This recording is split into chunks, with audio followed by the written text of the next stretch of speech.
The burnt out high achiever, because they're so focused on what they're doing, they obsess over what they're doing and not doing, which is only one side of the equation. That's not what creates balance. Balance is created through tension. Versus the struggling spiritual entrepreneur, they're so focused on ease. They're trying to ease their way out of everything. They're trying to let go of this and let go of that and surrender to this and surrender to that. And they're so focused on ease that they're, again, not getting that tension. We need tension between two forces in order to have balance. Welcome to Reality Shapers. Welcome home, Reality Shapers, the podcast that's all about mastering your energy and becoming the shaper of your reality. Today, I'm talking to you about some of my favorite things. I'm talking to you about the different archetypes that I see and how we can kind of move from these incomplete versions and archetypes into being the spiritual CEO or the spiritual high performer. So I'm going to be breaking down what I call the burnt out high achiever and the struggling spiritual entrepreneur, which are two archetypes that I'm finding more and more that I'm working with in my business and as clients. And there are very, very specific telltale signs of these people. I've really lately been finding a lot of value, and I've been getting the feedback in things that I've been running from the amount of value that people get when I kind of put things into these archetypes and allow people to self-identify, because we immediately go, oh, that's me. And the ultimate goal of this conversation is that you can self-identify what aspects might be showing up in your life and also how you can shift out of it. Because as I'm often talking about, without awareness, we are kind of doomed to repeat things at the same level of density that we're operating at. So we might feel like we're seeking answers. We might feel like we're seeking out solutions, but we very often just keep going around in this invisible loop. And I'm going to help you see some of the evidence that you're on this loop so you can break out of that loop today. So I think first we'll start with the burnt out high achiever. And this is the person who really, has been high achieving, goal oriented their whole life. They've often done a lot of really, really incredible things. They've often got an incredible amount of success. They've got some money and wealth to show for what they've done. They've got huge accolades. They've got just incredible chapters of their life and things that they've risen through and created. And they very often don't feel any of those things in the moment. In the moment, they often feel burnt out. They feel unfulfilled. They might feel like a lack of having achieved anything, even though consciously, if you point out to them and have them look backwards at all of their achievements, they will look back and be like, oh yeah, I did do all of these things. And this person often has, they're missing the spiritual component. And if you know about energetics, you would know that I'm talking about the feminine as well here. So they're missing the spiritual component. And to me, the foundation of spirituality is this awareness of the interconnectedness of all things. So that means the interconnectedness of ourselves, the interconnectedness of us and all of the things around us. It's this awareness of interconnectedness. And so the opposite of that is separation. And so this person is living in separation, which often looks like compartmentalizing a lot of different parts of their lives, which is why they are stuck. Compartmentalization is why this person is stuck.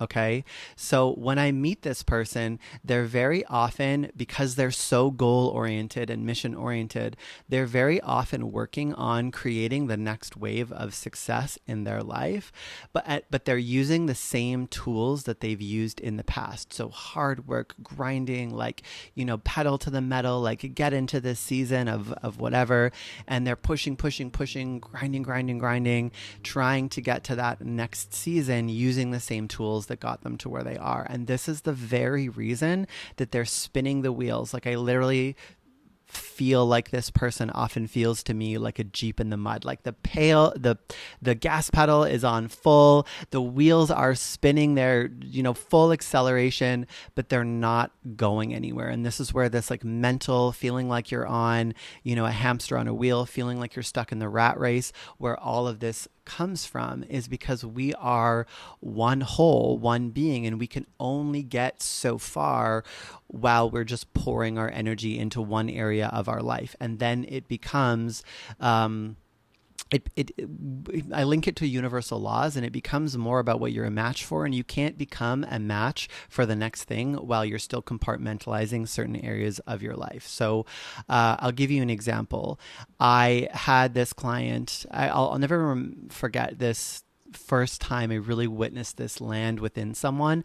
I had this client who was an incredible executive team leader, and she had done incredible things. She had an incredible position. She had incredible success in her life. And she had really struggled with some self-image stuff. And she also struggled a little bit with interpersonal relationships at work. And she also was kind of in a relationship that was not so great. And I remember she said this thing to me in the beginning about when we were kind of going through and, fleshing out the working together agreement for our coaching contract. Because I was calling myself a coach back then,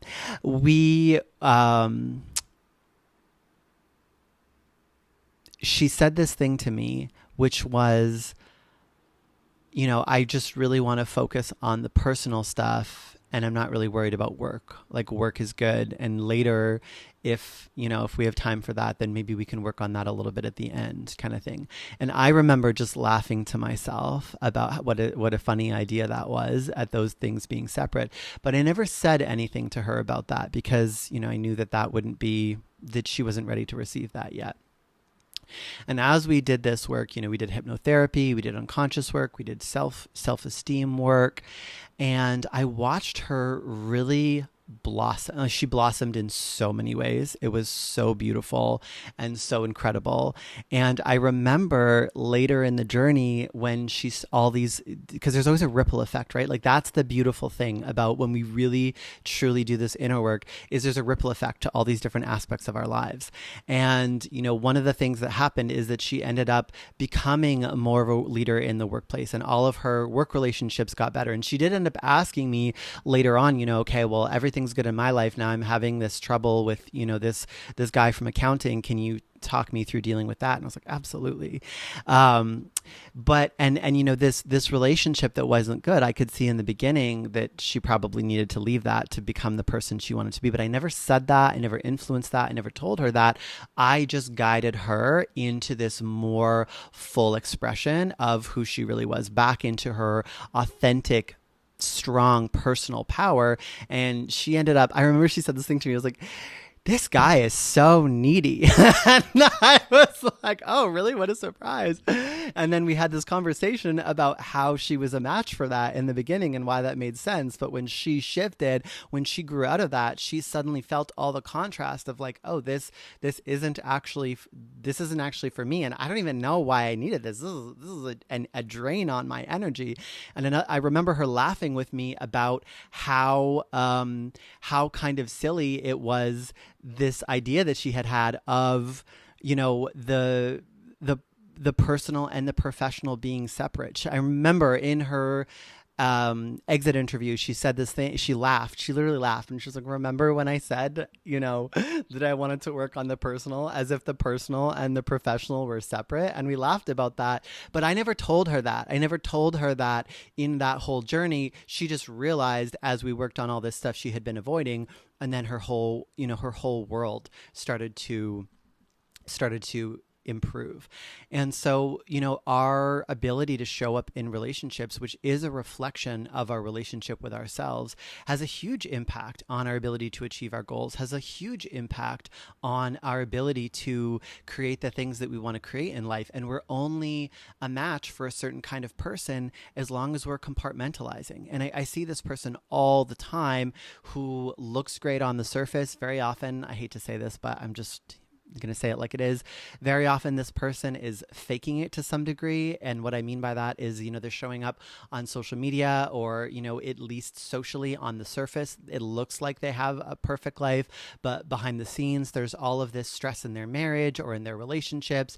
There's these interpersonal problems that they're consistently having, and they may not recognize that they are the key ingredient. They are the common denominator of all of these interpersonal things that keep happening in their lives, and they think that they can just sort of ignore all of that, or we have a justification stories, right? So they often also have a lot of justification stories about why that keeps happening, about how other people are unreliable, or it's so hard to meet good people, or you can't find good help, or whatever. They've justified the reason that they can't keep having these problems with people, but they're so success focused, and they're like, I'm not going to deal with that. I'm not ready to unpack that. And that is the limiter on success. It doesn't matter how hard you work. It doesn't matter how hard you grind. It doesn't matter how many different strategies you adopt. You are capping your growth at a certain point when you're not improving your relationship with yourself, and when you're not improving your relationships as a whole, because who you're being is what creates the energetic match. So you cannot match with that next level person as long as you have this deep, deep avoidance still going on inside of you.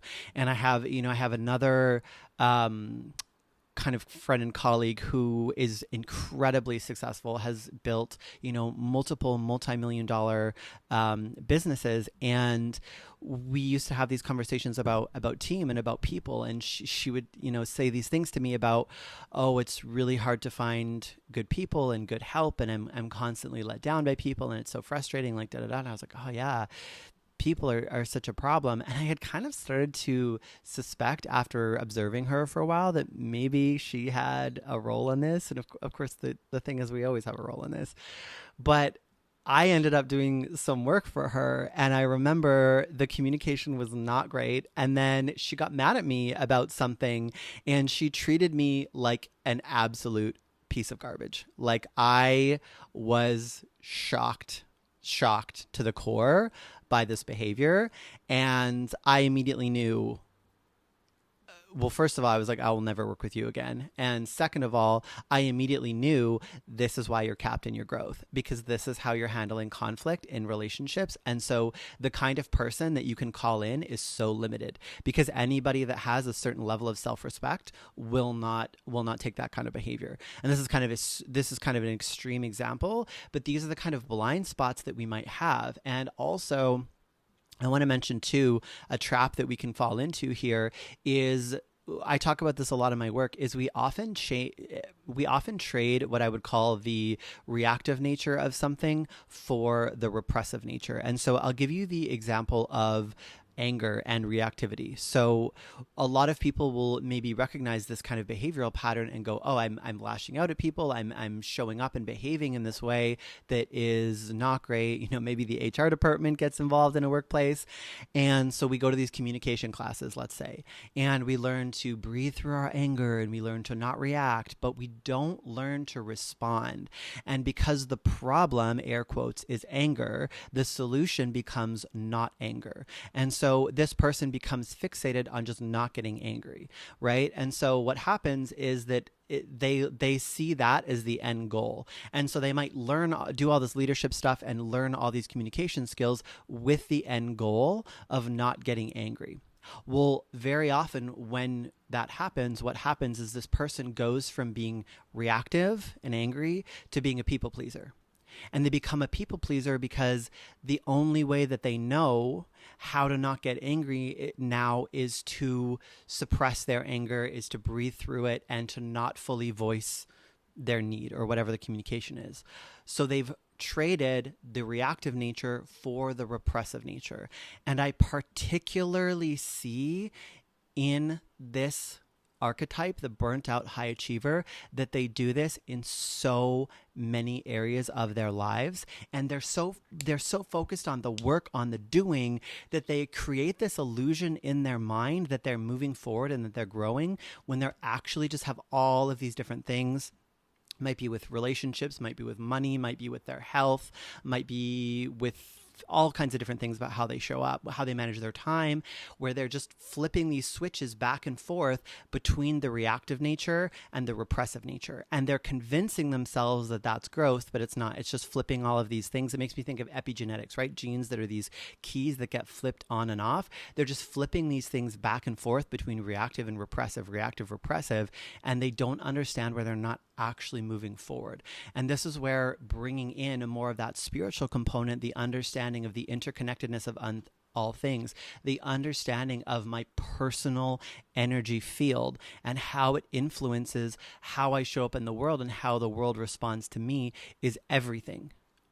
Because once we understand that, we can start to move into the higher expression. And so in this example with communication and anger and people pleasing, the higher expression is communication, is powerful, succinct communication, is learning to express myself more clearly, which very often it has a lot to do with understanding which core wounds that we carry, because our core wounds are going to influence the way that we communicate. So I just broke all of this down in a masterclass called The Miracle Mile. If you haven't watched it yet, you can check the link below and register for my free live events, and you will get sent the free replay. I break down how our attachment styles influence our communication and how they influence our self-sabotage as we're going after our goals and as we're going after what we're creating. So if you're interested in getting that, send me a message or check out the link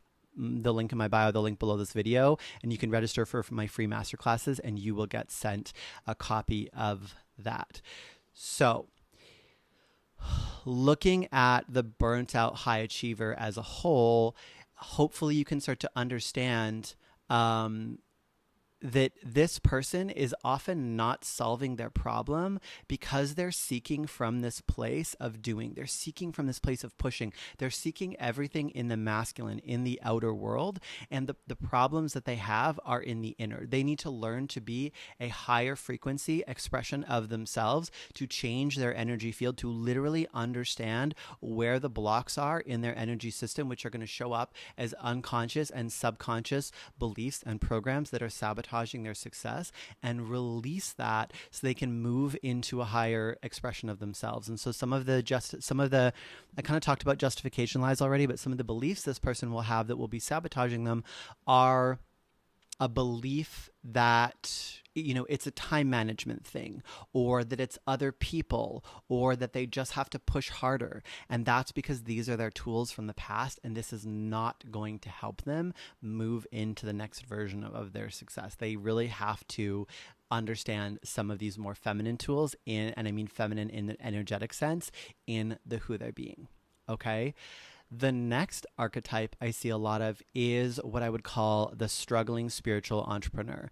And this is kind of like the yin to the yang of the last person. This is kind of the opposite. They have the opposite piece of the puzzle, but they're missing these same kind of pieces. And so they relate everything to their inner world. They're all about their energy. They're all about their thoughts. They're all about who they're being. But somewhere along the way, probably without realizing to the degree which they've done this, they've demonized the masculine. They've demonized doing. And this happens so much in the spiritual community, where there's like this, I call it this immature oppositional force between doing and being. And there's this belief that like doing is bad. And I hear this story all the time. This person very often has a story where sometimes they used to be the burnt out high achiever, and now this is the pendulum swing into the other side, right? Where they used to have this high achieving corporate sales job. They used to be all about the achievements, and then they found spirituality, and then they found themselves, and then they found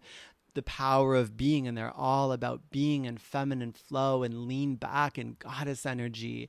And they just they understand to a degree the universal laws, but they don't understand the degree into which they fit into this kind of more holistic whole view of how we need to show up. And so very often they have this understanding that they want to be in the being. It is about the experience, that fulfillment doesn't come from achievement, that it comes from this experience of who you are. But then they're caught in this kind of weird game where, but they do still have desires. Okay, reaching our potential and becoming the full of expression of who we are and who we came here to be, it makes us happy. It's literally what we're here to do, is to become fully self-expressed in this lifetime. That's what self-actualization is, the final step on Maslow's hierarchy of needs. And so when we over prioritize the being and we have this kind of wounded relationship with the masculine and the doing, we constantly move away from that. We constantly avoid that, and we miss the very things that are meant to support us. And so masculine and feminine energy is quite literally the masculine structure holds the feminine flow and being. I recently had a conversation with one of my very dear friends who's one of Bob Proctor's proteges, and she was talking about the reason she thinks that a lot of spiritual entrepreneurs aren't making the money that they want is because they lack those masculine structures. And so very often we demonize the thing that's wounded us in the past without the recognition of how to bring that into harmony. It's about the harmonized relationship with the masculine. It's about the harmonized relationship with doing. And if we look at this from an energy perspective, which I look at everything from an energy perspective, literally the way our chakra system operates is that we bring down energy from the divine through our crown chakra, through our chakra system, and then into the earth grid through our root. We're literally meant to pull energy down through our system into the earth grid, and it moves into the earth grid through how we show up in relationships, how we interact with people, how we interact with situations, and what we do. So if there's no doing, if we remove that last piece, then it doesn't matter how beautiful and how divine all the energy that you're channeling and pulling down is. It's just all of this unrealized potential. And that's where a lot of people get into this state of frustration and then they feel unrealized. And now it's a new kind of unfulfillment. It's not the unfulfillment of I'm so busy that I'm burning myself out. It's the unfulfillment of what I see, the potentiality that I'm connected to within me isn't being expressed. And it's because, again, in our energy field, there's a literal energy block, which is going to manifest as unconscious and subconscious beliefs that are going to direct us away from doing the very things that we need to do and being who we need to be in order to take that vision, that expression of who we are and what we're pulling from the field into physical reality and making it happen. You've got to make it happen. And the beauty is when you understand this and you move into this from a place of maturity, what starts to happen is, one, we realize that we have to make peace with the masculine within us. We have to become that own support for ourselves. But then, and this is part of becoming the spiritual CEO, is that we actually get to bring in those supports from other people. We get to bring in those supports from experts and from team and from all these things. And so it's not that we have to live in this state of doing, but we have to value it. Because if we don't value it, how can we value someone that's going to do that for us? If we don't value it, how are we going to value someone that's going to bring those services and bring those supports into our life? And because of that lack of perceived value, the money doesn't flow the way that it's meant to, and then it just gets stuck in our field. There's all these things stuck. And so this person that's maybe had the intention of moving from being the burnt out high achiever to being the successful, I call it the spiritual high performer, has actually just become the struggling spiritual entrepreneur. And they've just switched the blocks, right? So if we think about it energetically in terms of chakras, the burnt out high achiever, all their blocks are up here, right? They've got like heart, throat, third eye, crown chakra, block, different ways. I mean, there's a million different ways that this can manifest in someone. And that's why so much of my work is about teasing this out and helping people get unblocked and back on mission and living authentically and in alignment. And then, in the struggling spiritual entrepreneur, it's all these lower blocks, right? It's like identity, sacral, and sacral is such a huge one. I cannot tell you how often with this person it comes to something to do with sacral, with creativity, with where they're putting their life force energy. And then of course the root chakra, safety, security, action, support, the way that we're showing up in the material world. And this person often has misguided, although well-intended, spiritual beliefs and beliefs about manifestation and the law of attraction, and they have kind of an immature, I would say, understanding of the universal laws, where they might have a belief that, you know, what they put out comes back tenfold, and so maybe they're tipping 25% when they actually don't have the ability to recoup or regenerate that revenue in their business. They might have the belief that they just have to give and give and give and give, and it's going to come back somehow through the field magically. Now, the law of reciprocity is very real, and so we do want to be giving. We do want to be philanthropic. Those are some of the key features of the spiritual CEO. But what's key, the key difference is that that person deeply values their worth. They deeply value their services, and they deeply value what it is that they bring into the world. And so while they're giving, they're also receiving, because they see themselves in their worth. And they have these structures, the masculine structures in place for that money to come in. Money pathways are open. The business is online. What are some other immature beliefs? This person also might have been, I'm going to say brainwashed, because that's just how I feel. This person might have been brainwashed to believe that they need to just invest in mentorship. And that if they spend their last dollar, they just need to find the right mentor, go all in, and they're only all in if they spend their last dollar and risk it all. And that's the only way to become successful. And this person might be in a pattern of investing, thinking that things are going to come back, because people are kind of selling them. It's not even that people are selling them. It's like this is something very interesting that I learned from one of my mentors, is that people will pay more, or are more likely to pay, to have their beliefs validated than to pay the person that's actually going to bring the growth that they need. And I 100% can see at times in my life where I've fallen into this trap. It's like, well, I believe I want it to be this way. And what this person is saying, it might not even be what that person's saying. It's just what I perceive that they're saying based on who I am at that moment. So I might believe that I can pay this person and learn from them and create this success this way, while avoiding this thing, this wounded relationship that I have with the masculine. So let me go here, only to be disappointed later, and maybe even to blame that person, without realizing this was actually me from quite a low state of consciousness and a low state of awareness, looking to be saved. I was actually in this kind of victim paradigm, and I was looking to have my beliefs reinforced to get around this thing that I'm trying to basically move around the block in my energy field instead of clearing it.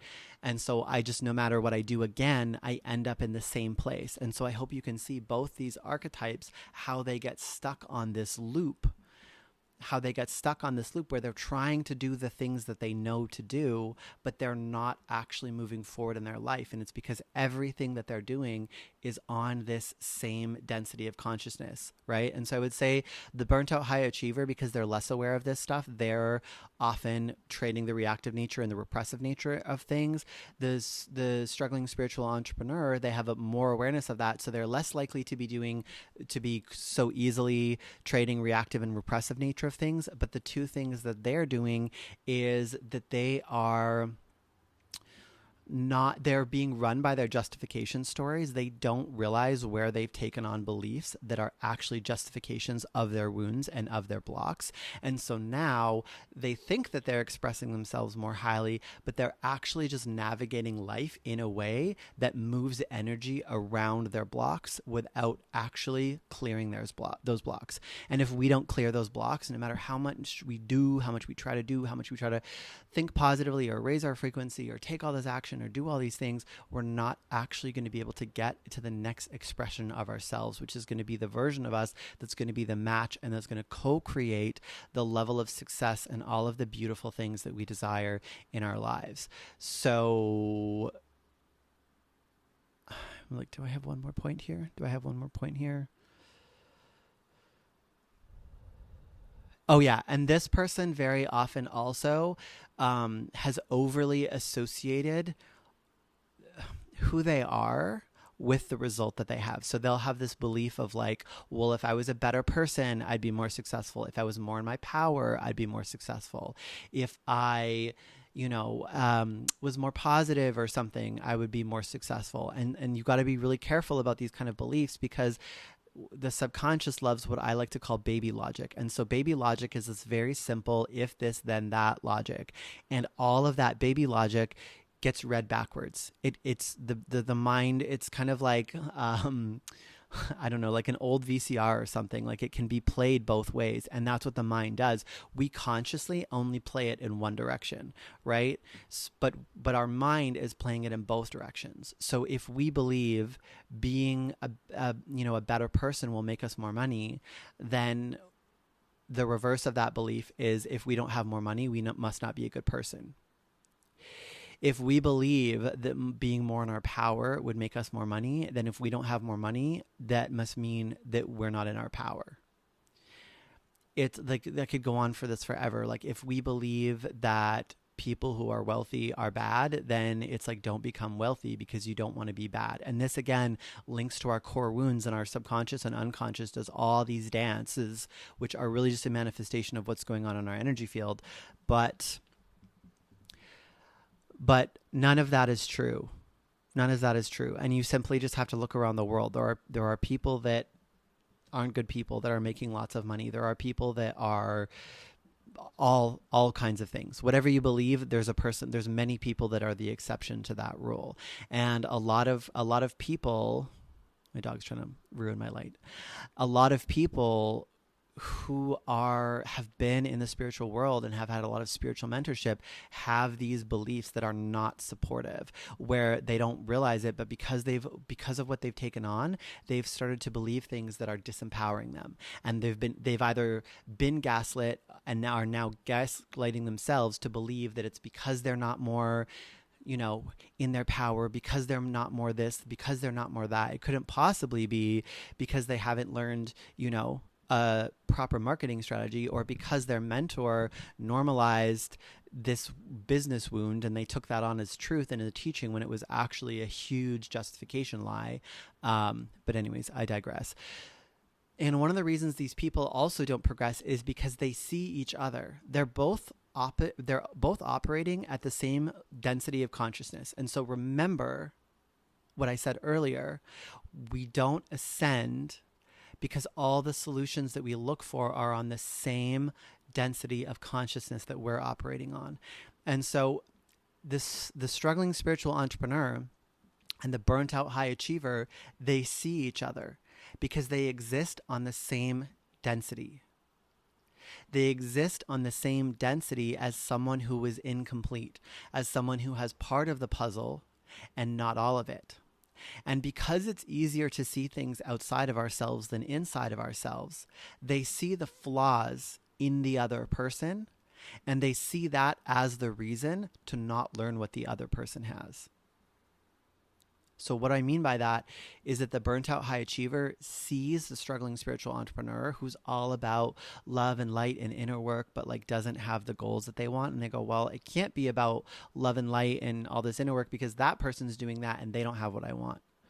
Not realizing that they see that because it's a mirror of who they are. It's like an equal opposite. The same thing with the struggling spiritual entrepreneur. And that's why the people get stuck here as well, is because they see the burnt out high achiever and they go, well, that person's just grinding. And now that I'm sensitive to energy, I can feel their energy and I can feel how off and dysregulated they are. And if that's what success is, I don't want success that way. And that's the bigger loop. That's the whole loop of this density of consciousness. That's the whole pendulum. And so talking about repressive and reactive natures, these archetypes on the macro are repressive and reactive natures of being on this level of consciousness. I also want to mention that one of the reasons this happens is because we don't see ourselves. And it's so easy to not see ourselves and not see the fullness of who we are. And I'm gonna tell you a story about this that really is where I really understood this. So when I was younger, sometime after I had graduated, I can't remember, I was either 19 or in my early 20s, my parents paid for this thing for me to have, sorry, this thing's itching my eye. my parents paid for me to have this basically like aptitude test through a university. It was I think like $350, and it was supposed to test like my intelligence and how likely I would be to be happy and fulfilled and successful in all these different careers. It was through university. It was through the University of British Columbia, UBC. So it was quite a reputable thing. And I didn't really put much stock into this, honestly. My parents know this story, but they don't know this part of it I've never shared. But I went to this test completely sleep deprived. I don't think I slept at all, maybe 1 or 2 hours, completely hungover, completely wrecked.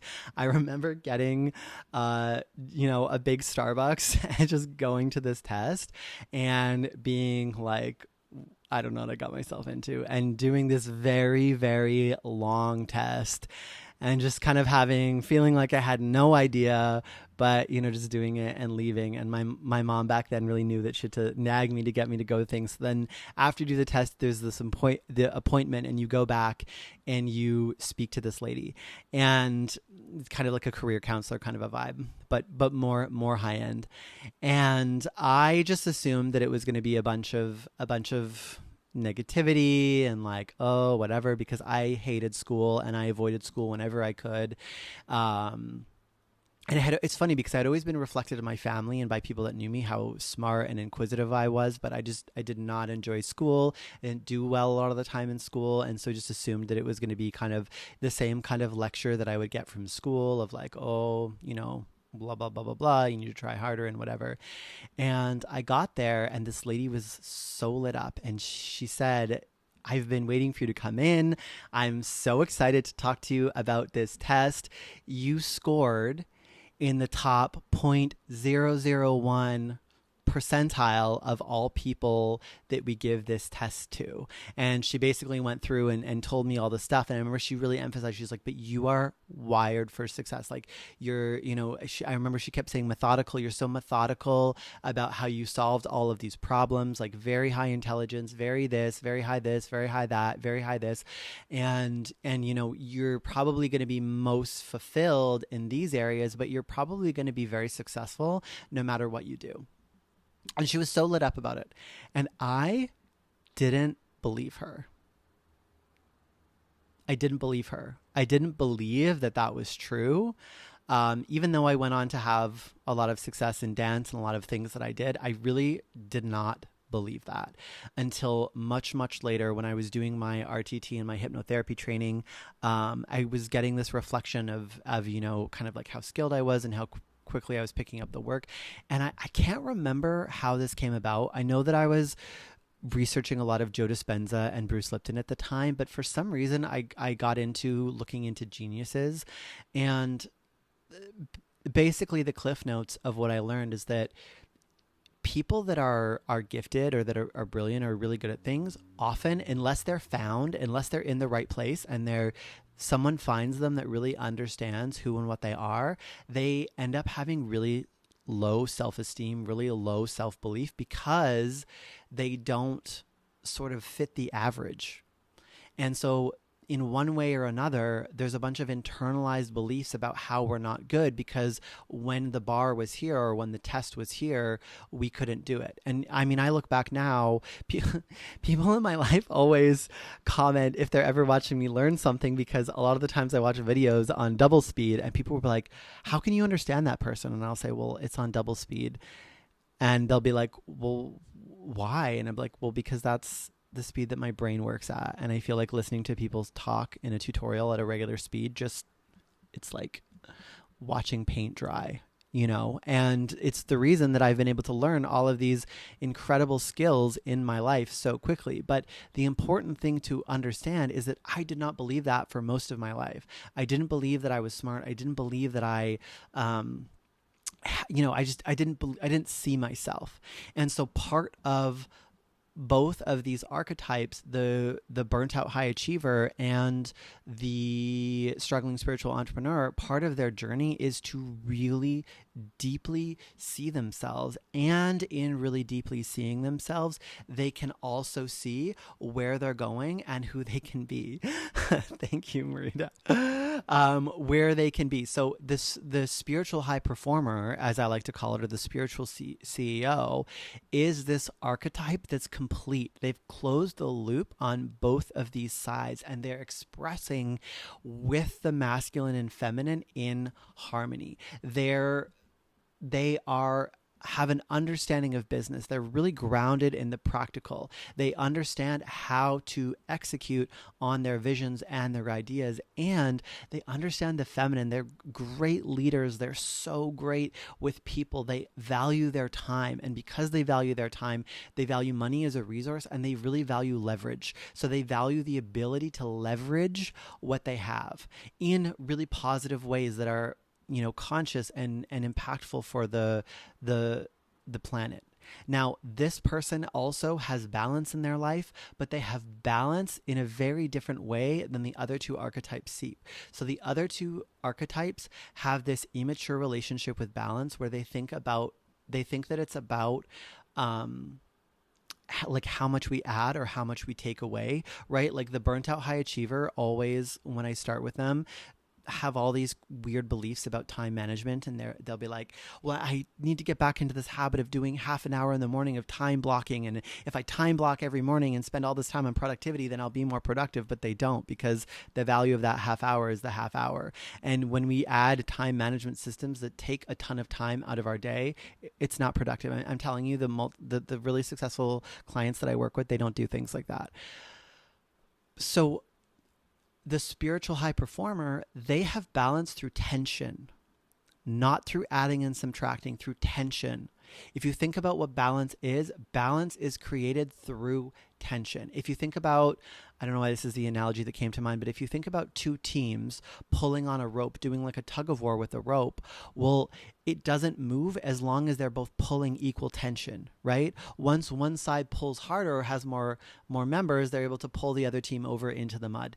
Same thing with scales. It's not just about what you add and subtract, it's about the tension between them being equal. That's what creates the balance. So the burnt out high achiever, because they're so focused on what they're doing, they obsess over what they're doing and not doing. They obsess over what they're doing and not doing, and then what they're adding or subtracting from their time management, which is only one side of the equation. That's not what creates balance. Balance is created through tension. Versus the struggling spiritual entrepreneur, they're so focused on ease. They're trying to ease their way out of everything. They're trying to let go of this and let go of that and surrender to this and surrender to that.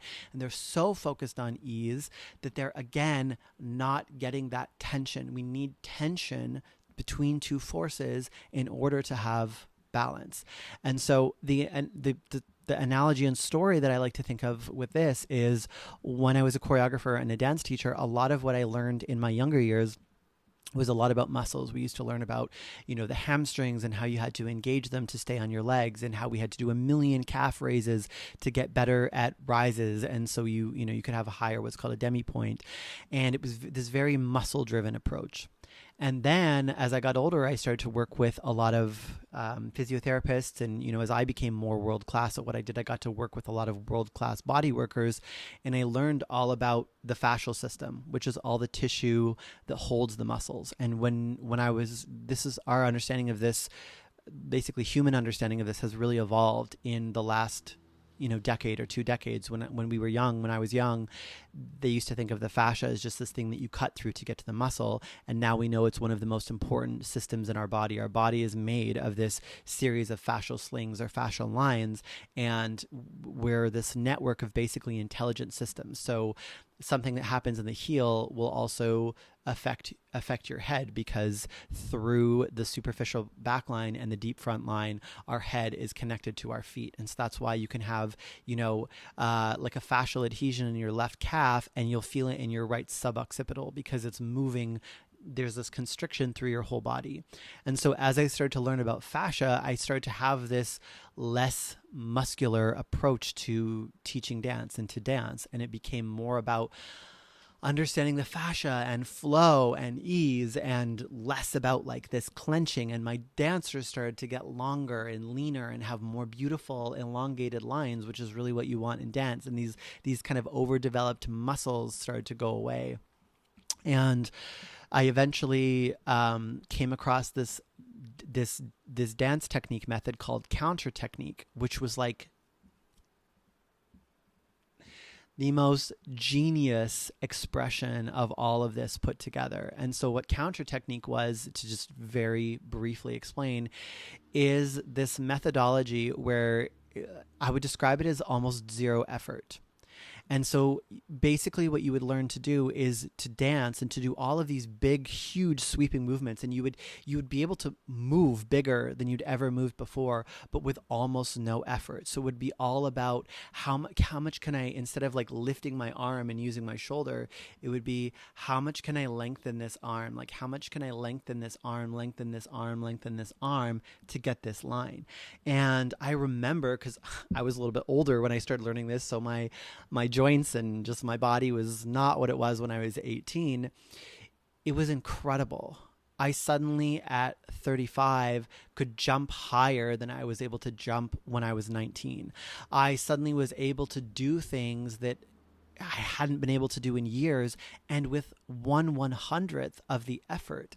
Because this technique was so intelligent, it was all about utilizing the mechanics of the body, utilizing the fascial lines, utilizing weight and direction of space, direction of weight in space. So instead of using my muscles to push and run in that direction, I would start lifting my head and I would fall in that direction, which creates forward momentum. And then I would just allow my body to facilitate that. And then you would jump the same way. So you'd take this forward momentum you have, and then you'd redirect your weight through like your spiral line in your shoulder. And now suddenly you'd be in a jump without having to do this big push off from your legs. And so it was kind of this almost like swinging utilization of movement and motion and the intelligence that exists within your body to do these incredible things. And that's what understanding your energy is. That's what marrying the masculine and the feminine in this balance of tension is. It's the ability, without any blocks in your field that create constriction, to utilize your energy, to flow it into doing these huge things, bigger things than you ever did before when you were in either archetype. But because everything is being utilized in this network of intelligence that is ourselves, our bodies, our beings, and the reality that we live in. That's literally how we shape our realities. We become the master of our energy field.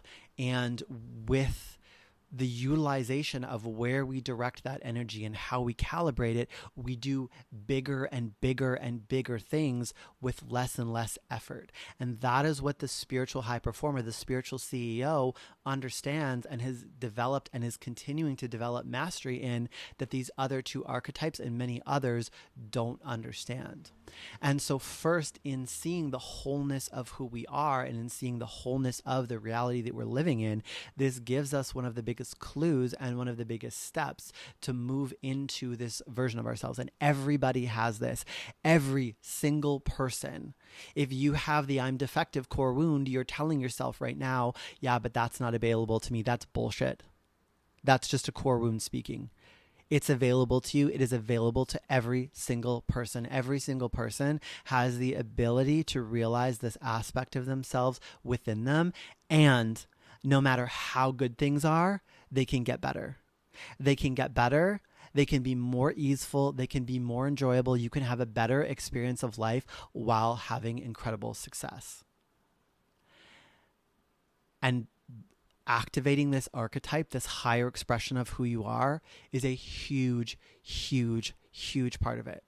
And this is really what my work and my world is all about, especially Lux, my mastermind, Lux Familia, the home of the luminary. It's literally for this person that's becoming the spiritual high performer, that wants to master their energy field, that wants to master their personal energy, their understanding of universal laws and the network of intelligence that runs through us and our beings and through the universe, to be so intentional about how they operate and where they direct their energy to do bigger things than they've ever done before.